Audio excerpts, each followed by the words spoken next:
Il faut que tu comprennes ce que c'est que le christianisme. C'est pas le... Vous devez savoir que être chrétien, ce n'est pas une religion. Ce n'est pas j'appartiens à la religion chrétienne. Être chrétien, c'est s'identifier à la vie de quelqu'un qu'on appelle Christ. Être comme lui, avoir ses résultats. Lorsque les gens disent, je disais à mes fils, quand les gens disent ma vie n'avance pas, ta vie n'avance pas parce que tu es bandit, parce que tu ne devrais pas avoir ta propre vie. C'est la vie de quelqu'un que tu vis. Ce quelqu'un-là s'appelle Christ. Paul a dit, si je vis, ce n'est plus moi qui vis, mais c'est Christ qui vit en moi. Maintenant, Christ ne peut pas échouer. Pourquoi tu as l'impression que ta vie n'avance pas? Parce que tu veux utiliser le nom de Jésus pour tes propres fins.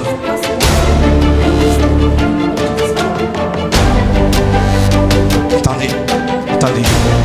Ce n'est pas ta vie que tu es supposé vivre. Parce que je leur ai dit aujourd'hui que ta vie est condamnable.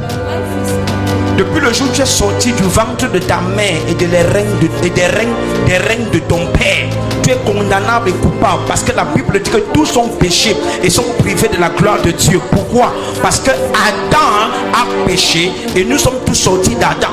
Donc on a hérité du péché d'Adam. Nous sommes tous condamnables et coupables.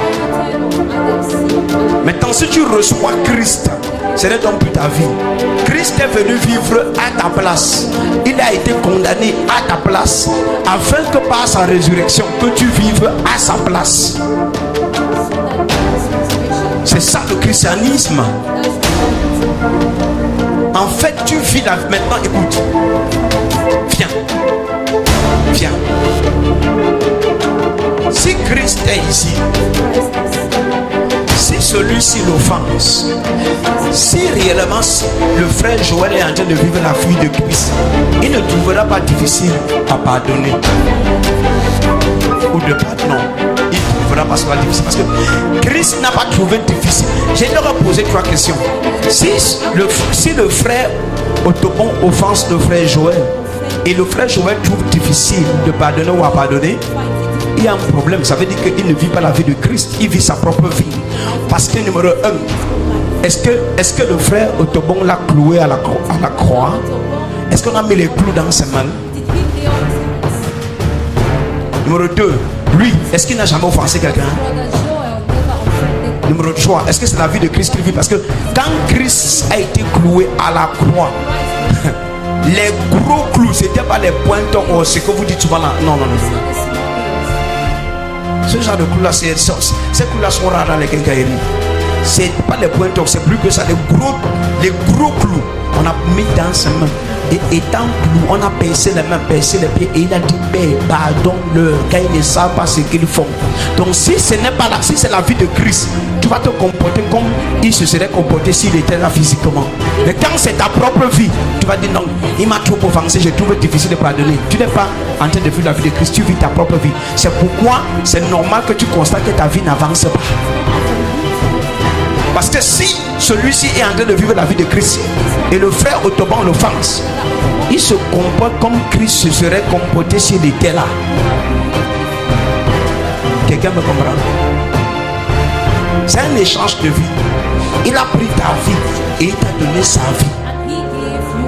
C'est pourquoi nous recevons Christ dans nos cœurs. Il a pris ta vie en mourant pour toi, en allant en enfer pour toi. Il est allé en enfer dans les lieux inférieurs pour toi. C'est ce que la Bible dit. Il est ressuscité en nouveauté de vie et il t'a donné sa vie.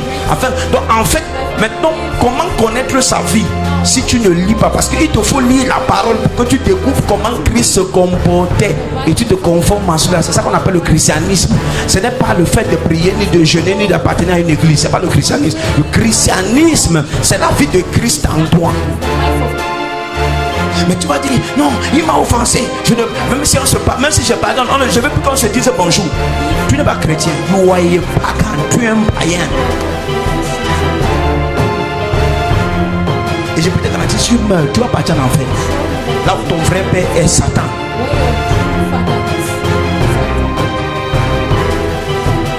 C'est pourquoi il faut que tu comprennes ce que c'est que le christianisme. L'année-ci, tu vas comprendre. Même si tu ne dis pas amen, tu vas comprendre. Tu peux non pas dire que vraiment je suis fauché, ma vie n'avance pas. Depuis je regarde, j'ai fait le bilan de ma vie. De ta vie, ton succès n'est pas ton succès. Si Christ vit en toi, parce que Christ n'échoue pas, il va réussir. C'est Christ qui vit, mais avec ton nom et ton corps. Ce n'est pas toi, c'est Christ. Mais on va l'appeler frère Joël. Alors Paul pouvait dire, si je vis, ce n'est plus moi qui vis, mais c'est Christ. Donc c'est Christ, mais avec le corps de Paul. Comment Christ peut échouer? Donc quand je dis par exemple je suis un succès, ce n'est pas comme si je désire avoir le succès ou la réussite. Non. C'est Christ qui réussit, mais avec le corps d'Augustin Bicoy. Est-ce que tu comprends ce que c'est que le christianisme? De même, si un même paralytique devant toi, ou un aveugle, ou un malade, si Christ n'est pas en toi, toutes les prières que tu fais là, c'est le bruit.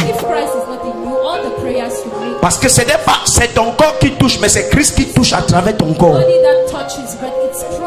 Donc si Christ n'est donc pas là parce que tu n'as pas laissé le caractère de Christ habiter en toi, tu n'as pas laissé la nature de Christ habiter en toi, tout ce que tu fais là c'est de bruit. Tu vas prier, la personne va mourir. Oh, Christ va dire, ceux qui croient en moi, ils imposeront les mains aux malades, les malades guériront. Autrement dit, c'est Christ qui va imposer les mains, pas ton corps. Mais pourquoi est-ce que tu touches un malade à l'hôpital et il meurt après? Il n'y a pas Christ en toi. Est-ce que quelqu'un comprend? Il faut que tu comprennes ce que c'est que le christianisme. C'est pas le fait de parler seulement là. C'est pas le fait de servir seulement à l'église. Tout ça c'est bien. Parler en langue, servir, jeûner, prier. Mais il faut que tu comprennes que ça commence par le fait que Christ vive en toi. Thank you. Thank you. Alléluia. Christ vit en toi. Ce n'est donc pas ta vie. Tu ne peux donc pas dire que vraiment je suis fauché. Je ne vois pas l'argent. Vraiment j'ai pris pour l'argent. Paul a déjà appris à vivre dans le manque et dans l'abondance. Maintenant écoutez. Quand Christ était ici sur terre, il y a plus de 2000 ans, on mentait à son sujet. On l'accusait. Si c'est Christ qui vit en toi, c'est sa vie que tu vis, on va t'accuser, on va mentir à ton sujet, on va dire des choses qui ne sont pas vraies, et tu dois te comporter comme Christ se serait comporté. C'est ça qu'on appelle le christianisme. Mais tu ne peux pas vivre ta vie à toi et tu te plains et en même temps tu veux utiliser le nom de Jésus quand même, tu veux seulement le bonheur. Non. You don't know what Christianity means. You don't know what it means to be a Christian. You don't know. Et c'est le problème de beaucoup qui sont dans des églises en fait. Oh my God. Ils n'ont pas compris. Jusqu'à présent, plusieurs ne comprennent pas. C'est quand tu les vois, ils prient, ils intercèdent, ils exhortent, ils chantent la chorale. Après, ils bagarrent. C'est insulte, querelle. Ce querelle, c'est insulte après. Se détestent après. Parce qu'ils ne savent pas qu'ils ne sont. Être chrétien n'a rien à voir avec les activités que tu fais à l'église. C'est la vie de Christ que tu vis.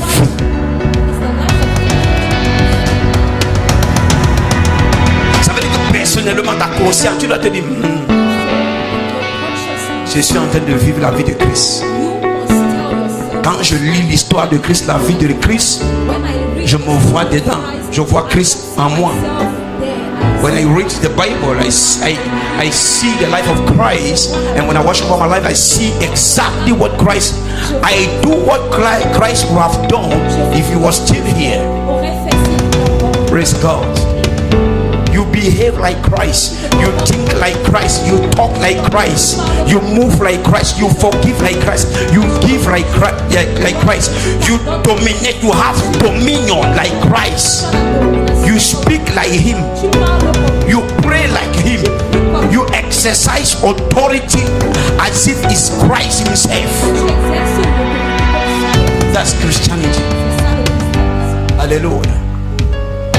Otherwise, it's religion. Yeah, otherwise, it's religion.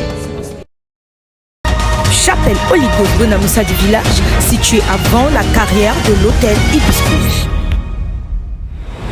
Contact 96 84 28 56. Retrouvez-nous sur nos différentes pages Facebook, YouTube, TikTok, Prophète Augustin Bicol.